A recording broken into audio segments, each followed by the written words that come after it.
이번 시간에는 공문서나 보고서 작성 시에 특히 도움을 많이 받을 수 있는 자료를 소개하고자 합니다. 국립국어원에서 발간한 쉬운 공문서 쓰기 길잡이라는 자료인데요. 이 자료를 보게 되게 되면 제1부 공공언어의 요건 확인하기, 제2부 단계별로 문서 작성하기, 3부 유형별로 실제로 문서 쓰기, 부록으로 공공언어를 사용할 때 도움을 받을 수 있는 것을 아주 구체적인 사례와 함께 자세하게 소개하고 있습니다. 먼저 이번 시간에 공공언어의 요건 확인을 살펴보게 되게 되면 제일 먼저 쉽게 쓰기입니다. 공공언어의 개념이라든지 정의, 의미를 알고 공문서의 관계를 이해한다. 그 다음에 공문서에는 우리말다운 자연스러운 표현을 쓰고 누구나 이해할 수 있는 쉽고 정확한 표현을 쓴다. 그 다음에 불명하거나 불필요한 표현으로 의미를 모호하게 만들지 않는다. 그 다음에 공문서는 주제가 잘 드러날 수 있도록 작성하고 문장과 문단을 적절한 길이로 쓴다는 그런 부분에 대해서 자료를 제시하고 있습니다. 먼저 공공언어의 쓰기의 요건입니다. 영역은 세 가지로 크게 나눌 수가 있는데요. 먼저 쉽게 쓰기, 그 다음에 국민의 처지에서 표현하기, 그 다음에 정확하게 쓰기, 이런 부분을 소개해 올리고 있습니다. 그 다음에 쉬운 말로 쓰기, 쉽게 쓰기에서 어려운 용어 대신 이해하기 쉬운 표현을 쓴다. 보기, 사례를 제시하고 권장 표현을 제시하고 있습니다. 다음 줄임말은 되도록 사용하지 않는다. 줄임말, 약어는 사용은 되도록 줄이고 불가피하게 써야 할 때 용어에 대한 설명을 덧붙인다. 줄임말을 로마자로만 쓰거나 공문서에 애국 글자 한자를 그대로 노출을 하지 않도록 주의한다. 원어를 보이고자 할 때는 괄호 안에 적는다. 보기, 예시를 자세하게 제시하고 있습니다. 다음 쉽게 쓰기 중에 외래어, 외국어나 한자어 남용하지 않기. 낯선 외래어, 외국어를 남용하지 않는다. 낯선 외래어나 외국어를 남용하면 의미를 쉽게 파악하기 어려워서 전달력이 떨어지므로 가능한 한 쉽고 친숙한 우리말로 표현한다. 이런 사례들을 제시하고 있습니다. 그 다음에 어려운 한자어를 남용하지 않는다.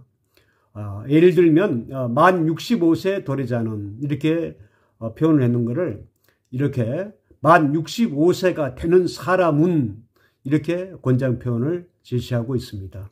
이런 아주 구체적인 사례들이 많이 제시되어 있는데요. 필히 참고하시기를 바랍니다.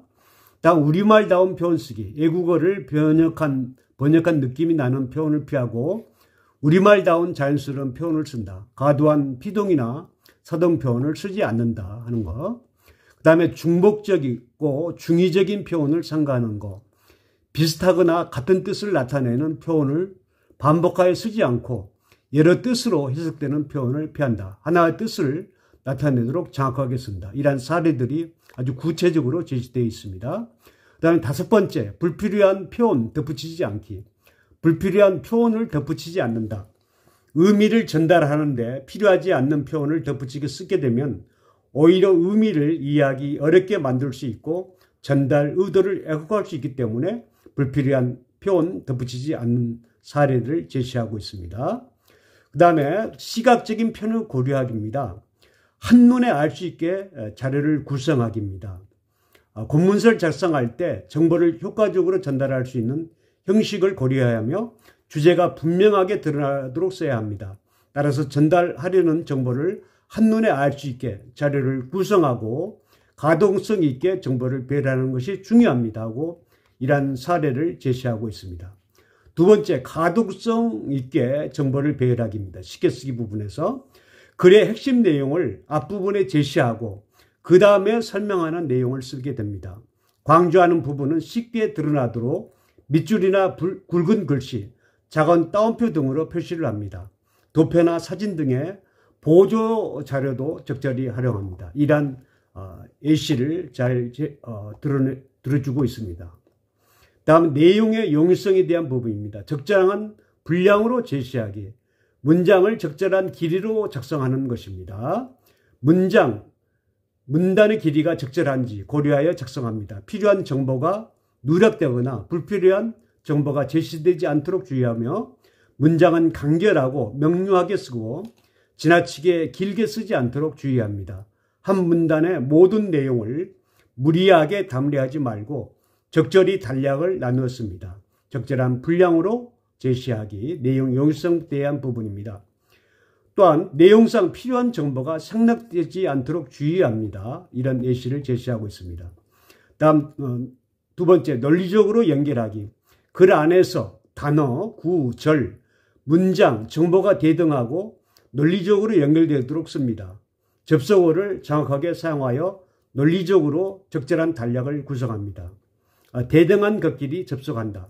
접속어 앞뒤에 오는 표현의 의미를 고려하여 적절한 접속어를 사용한다. 이런 예시를 제시하고 있습니다. 다음, 조사를 정확하게 쓴다. 쉽게 쓰기 부분입니다. 부적절한 조사를 쓰거나 조사를 과도하게 생략하지 않도록 주의하는 예시를 제시하고 있습니다. 다음에 논리적으로 단락을 구성한다. 주제와 관련된 내용들을 유기적으로 연결하여 논리적으로 적절하게 단락을 구성하는 사례들. 그 다음에 제2장 국민의 처지에서 표현하기입니다. 먼저 고압적인 표현 상가하기. 명령형을 뭐뭐 할 것보다 뭐뭐 하세요 등으로 완곡하게 표현하는 것. 이런 예시를 제시하고 있고요. 그 다음에 두 번째, 바람보다 뭐뭐 하기 바람보다 하기 바랍니다. 뭐뭐 하기 바랍니다 등으로 완곡하게 표현하는 그런 사례들을 제시하고 있습니다. 세 번째, 명령형 뭐뭐어라보다 뭐뭐 하십시오 등으로 완곡하게 표현하는 그런 사례도 같이 제시하고 있습니다. 네 번째, 뭐뭐 다 할 것이다는 간결하게 뭐뭐 다로 표현하는 것입니다. 이러한 사례들을 자세하게 제시하고 있습니다. 그 다음에 두 번째, 국민의 처지에서 표현하기.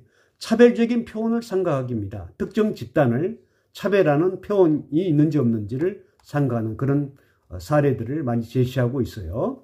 그 다음에 문맥상 필요 없는 인적 정보는 삭제하는 그런 사례도 같이 제시하고 있습니다. 다음 세 번째, 누구나 알기 쉬운 정책 용어를 사용할 수 있도록 사례를 자세하게 제시하고 있습니다. 3장 정확하게 쓰기라는 부분입니다. 먼저 표기의 정확성입니다. 한글 맞춤법, 표준의 규정에 맞게 쓰기, 그런 구체적인 사례도 함께 제시하고 있고요.